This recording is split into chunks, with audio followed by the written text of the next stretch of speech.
এই শ্রমিক হিসেবে বিভিন্ন রাজ্যে মহারাষ্ট্র, গুজরাট, হরিয়ানা সেই জায়গা থেকে আমাদের রাজ্যের বাঙালিদেরকে লাশ হয়ে ফিরে আসতে হচ্ছে। কি বলবেন? বাংলায় কাজ নেই কথাটা ভুল হচ্ছে আমাদের।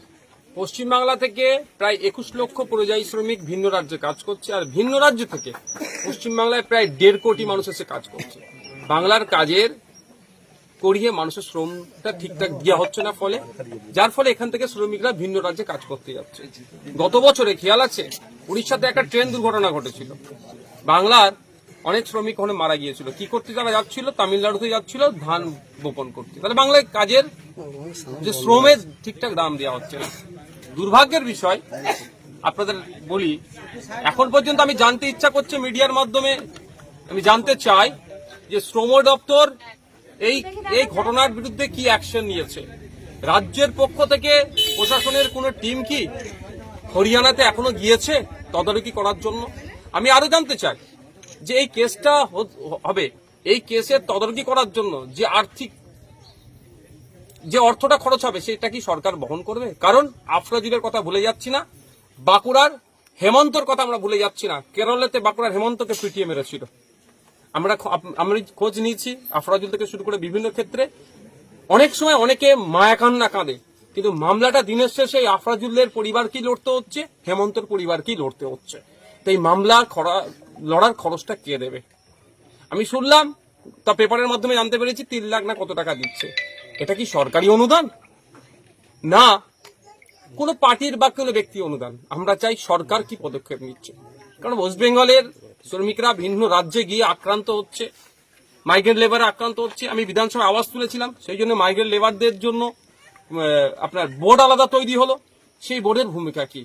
উড়িষ্যা, মহারাষ্ট্র, উত্তরপ্রদেশ, কর্ণাটকা বিভিন্ন জায়গায় যেভাবে শ্রমিকরা আক্রান্ত হচ্ছে, এই সমাধান তাদেরকে দেখতে পাচ্ছি না। শুধু লাশের কাছে এসে একটা দুটো ছবি তুলতে দেখতে পাচ্ছি। বোর্ড নিয়ে হবেটা কি? আর সব থেকে দুঃখের বিষয় যেটা 27 তারিখে হয়েছে, আজকে 2 তারিখ, এখনো পর্যন্ত আমার রাজ্যের মুখ্যমন্ত্রীর মুখ থেকে তিনি এটাকে কন্ডেম করেছেন, তিনি এটা বিরোধিতা করেছেন বা পরিবারের পাশে আছে এই ধরনের কোন স্টেটমেন্ট আমরা টুইট বা কোনো বক্তব্য শুনতে পেলাম না। পার্টিকুলার তিনি সবসময় চেষ্টা করেন একটা পার্সেন্টেজ ভোটকে নিয়ে তিনি রাজনীতি করার। সেই সমাজের পক্ষ থেকে যখন একজন মারা যাচ্ছে, আমি যে কোনো নাগরিকের ক্ষেত্রে বলবো মুখ্যমন্ত্রী এই বিষয়ে কন্ডেম করার দরকার ছিল। বিভিন্ন ক্ষেত্রে সকাল বিকাল দেখি অফিসিয়াল স্টেটমেন্ট দেয়, অফিসিয়াল ভাবে রাজ্য সরকারের পক্ষ থেকে প্রেস রিলিজ হয়, প্রেস বাইটও হয়, প্রেস কনফারেন্স করে। এক্ষেত্রে এত ঘন্টা অতিবাহিত হয়ে যাওয়ার পরও এখনো রাজ্য সরকারের পক্ষ থেকে সেই ধরনের কোনো দেখতে পেলাম না। হরিয়ানা সরকার এই বিষয়টাকে তাও মুখ খুলেছে, আমাদের রাজ্য সরকারের পক্ষ থেকে কোনো মুখ খুলছে না। আমি আশা করব যে এই পরিবারটা অত্যন্ত দুস্থ পরিবার, গরিব পরিবার, চাকরি দেওয়ার কথা বলেছে, কিন্তু চাকরিটা কি আছে সেটাও জানতে হবে। কি চাকরি? ফুল টাইম দেবে কি পার্ট টাইম দেবেন কি সাময়িক ভাবে দেবেন, অস্থায়ী দেবেন, সেটাও ডিসক্লোজ করা দরকার পাবলিক ডোমেইনে। আর ক্ষতিপূরণটা সরকারি ভাবে দেওয়া হোক।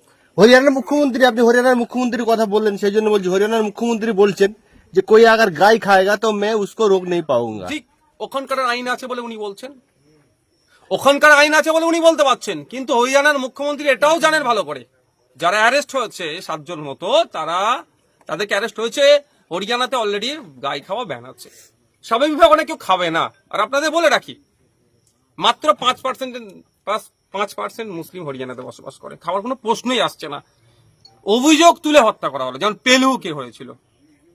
পেলু খানকে অভিযোগ ছিল, আকলাকের অভিযোগ ছিল কি, আকলাককে যে পিটিয়ে হত্যা করা হলো যে ফ্রিজে নাকি গোমাংস আছে, কিন্তু পরবর্তীতে কি প্রমাণ হয়েছিল? ওই ধরনের কিছু ছিল না। এক্ষেত্রেও পরিবারের লোকজনের সাথে আপনি কথা বলুন, এই ধরনের কোনো ওদের কোনো গোমাংস ওখানে রান্নাই হয়নি, কারণ ওখানে পাওয়াই যায় না। তো কিভাবে পাবে? ওখানে গোমাংস ব্যান, ওখানে পাওয়া কিভাবে? শুধুমাত্র খোঁজ নিয়ে দেখুন, এর ভিতরে একটা গভীর ষড়যন্ত্র কাজ করছে। সামনে হরিয়ানাতে ইলেকশন আছে, কোন এক রাজনৈতিক দলের যারা শাসকে আছে তাদের অসুবিধা হচ্ছে, তাই বাইনারি পলিটিক্স আবার তৈরি করতে হবে, এই করছে আর আমাদের মধ্যে বিভেদ তৈরি করছে। আমরা দেখছি আমাদের রাজ্যে পশ্চিমবাংলায় একটি রাজনৈতিক দল রয়েছে, তারা আরজিকর নিয়ে রানী রাসমণি রোডের জরিনা পার্কের ওখানে মঞ্চ তৈরি করেছে। তারা বিভিন্ন জায়গায় পশ্চিমবাংলায় কিছু ঘটলেই তারা ঝাঁপিয়ে পড়ছে। কিন্তু মোদির লোকসভা কেন্দ্র বারাণসীতে স্কুল ছাত্রীকে ধর্ষণ করেছিল বিজেপি আইটি সেলের দুজন, তারা 7 মাস পরে জামিন পেয়েছে, তাদেরকে মালা মালা পরিয়ে পরিয়ে জানিয়েছে। করেছে। তখন ব্যাপারটা হচ্ছে এটাই দুর্ভাগ্যের বিষয় যে আমাদেরকে কারা স্লোগান দিচ্ছে বেটি পড়াও বেটি বাঁচাও, কারা স্লোগান দিচ্ছে, তাদের হাতে মহিলারা সুরক্ষিত নয়। গুজরাটে বিলকিস বানুর ক্ষেত্রে যারা গণধর্ষণের শিকার হয়েছিল বিলকিস বানু, তারা জামিন একবার পাইয়ে মানে তাদেরকে খালাস করে দিয়েছিল, তাদেরকে এই আপনার মালা পরিয়ে অভ্যর্থনা জানাচ্ছে। এটা কোনোভাবেই বাংলার মায়েরা বোনেরা মেনে নেবে না, কোনোভাবে এটাকে মেনে নেওয়া যায় না। উত্তরপ্রদেশে যে ঘটনা ঘটেছে কোনোভাবেই মেনে নেওয়া যায় না। মানে প্রত্যেকের বাড়ি হয়তো আমাদের মহিলা সদস্য আছে, কি হিন্দু কি মুসলমান এখানে কোনো ফারাক নাই, আমাদের প্রত্যেকের বাড়িতে মহিলারা আছে। আমাদের দরকার প্রত্যেকের বাড়ির মহিলা সুরক্ষিত থাকবে কি করে, এই ডিমান্ড নিয়ে আমাদের লড়াই। আর যারা বিভিন্নভাবে ওই উত্তরপ্রদেশ হলে দেখতে পায় না, ওয়েস্ট বেঙ্গল হলে দেখতে পায়, আপনার উড়িষ্যা হলে দেখতে পায় না, অন্য জায়গায় হলে দেখতে পায়, তাদের প্রশ্ন আসছে না, তাদেরকে সমাজ রিজেক্ট করছে।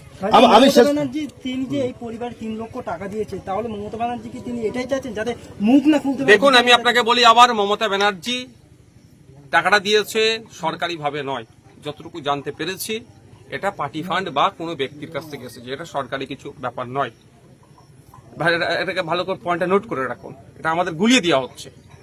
আর একটা কোনো মৃত্যুর বা কোনো দুর্ঘটনার ক্ষতিপূরণ দিয়ে সমাধান হয় না, এটা সকলেই জানি। তারপরে ইনস্ট্যান্ট একটা ঘোষণা করেছে। আমরা চাইবো সরকারের পক্ষ থেকে কি ঘোষণা হচ্ছে, তার থেকে বড় কথা হচ্ছে সরকার এই কেসটাকে নিয়ে তদারকি করবে কি করবে না, এটা জানতে হবে।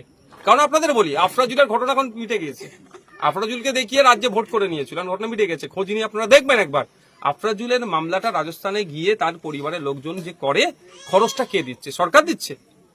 সরকার তো সেই সময় তাকে নিয়ে অনেক ব্র্যান্ড